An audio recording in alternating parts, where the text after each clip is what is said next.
Salam bahagia Bapak Ibu guru hebat. Perkenalkan saya Milka Fajarwati.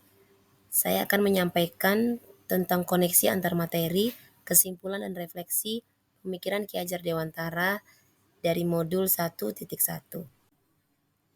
Kita awali dengan pengajaran dan pendidikan. Pengajaran dan pendidikan adalah dua hal yang berbeda.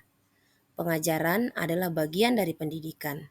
Pengajaran merupakan proses pendidikan dalam memberi ilmu atau berfaedah untuk kecakapan lahir dan batin saja. Sedangkan pendidikan adalah proses memberikan tuntunan terhadap segala kekuatan kodrat yang dimiliki oleh anak, baik itu kodrat alam maupun kodrat zaman. Pendidikan bukan hanya tentang pemberian pengetahuan akademis semata, tetapi juga melibatkan pengembangan karakter dan kepribadian individu. Pendidikan bersifat holistik, artinya bersifat menyeluruh, meliputi aspek fisik, intelektual, emosional, dan spiritual.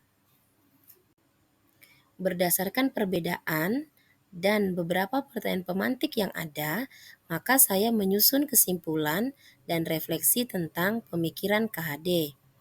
Pertanyaan pemantik yang pertama, apa yang Anda percaya tentang murid dan pembelajaran di kelas sebelum Anda mempelajari modul 1.1? Sebelum mempelajari modul 1.1, yang saya percaya tentang murid dan pembelajaran di kelas adalah 1. Pembelajaran di kelas hanya sekedar transfer ilmu pengetahuan saja. Kedua, ketuntasan materi pelajaran lebih penting dibandingkan dengan pengembangan karakteristik peserta didik. 3. Peserta didik hanya cukup dinilai berdasarkan aspek kognitifnya saja atau aspek pengetahuannya saja. Keempat, pembelajaran dianggap berhasil jika peserta didik mampu mencapai nilai KKM atau kriteria ketuntasan minimal. Kelima, peserta didik adalah objek pembelajaran.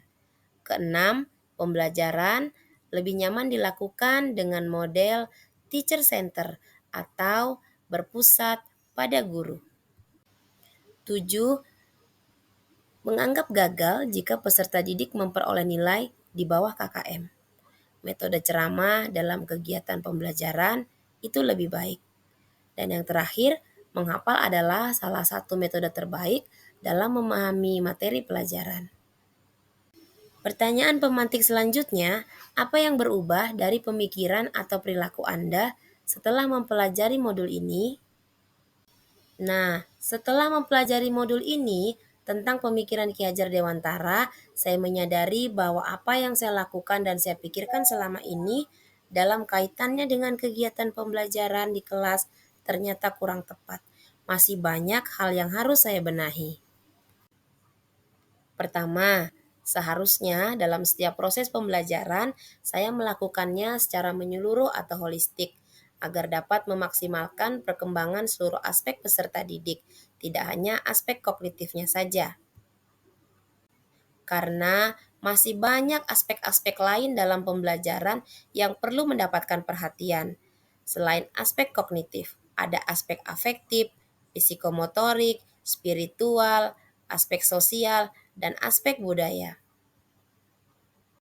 Selanjutnya, peserta didik bukanlah objek, melainkan subjek dalam kegiatan pembelajaran. Mereka bebas untuk berpendapat, berkreasi, serta berekspresi.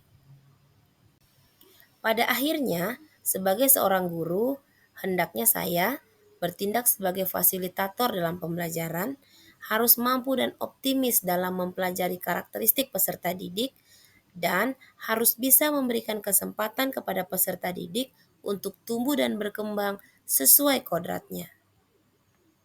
Pertanyaan pemantik yang terakhir, apa yang dapat segera Anda terapkan lebih baik agar kelas Anda mencerminkan pemikiran KHD?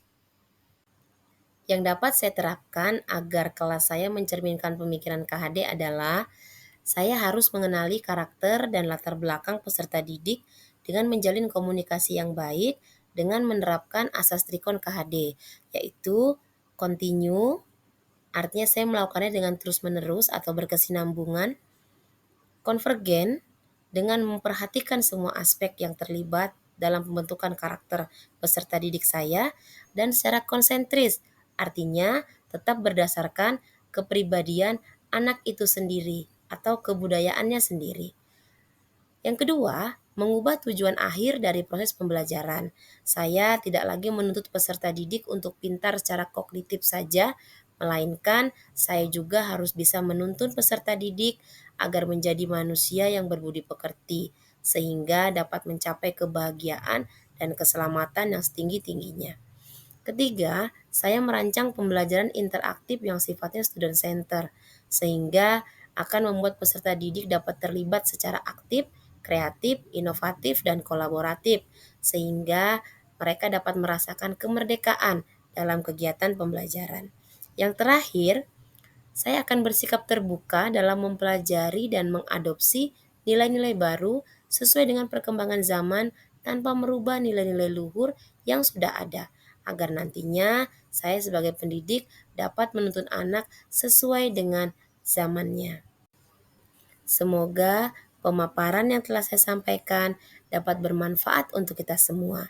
Salam bahagia, Bapak Ibu guru hebat.